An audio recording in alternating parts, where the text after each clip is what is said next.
Northeast Development Commission provides relief to 706 persons with disabilities in Borno flood response. In Borno State, more support has reached victims of recent flash floods.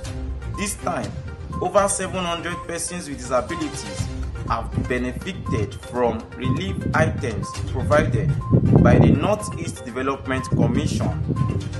The commission, known as NEDC, distributed food and non-food items to 706 beneficiaries in Maiduguri and Jere. Each person received a bag of rice, sugar, cartons of spaghetti and noodles, vegetable oil, as well as mat and blankets.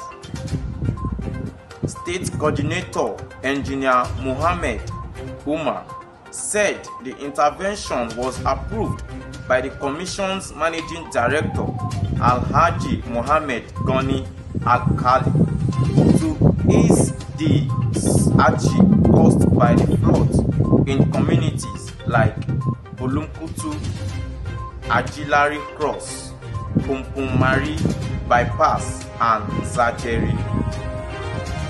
This comes just 2 days after the commission supported more than 3,000 other residents also affected by flooding in the metropolis.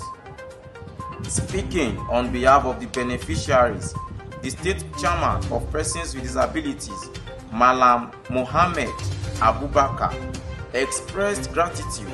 He said the items will bring great relief to members and their families. The Northeast Development Commission has promised to continue reaching out to vulnerable groups affected by disasters across the Northeast.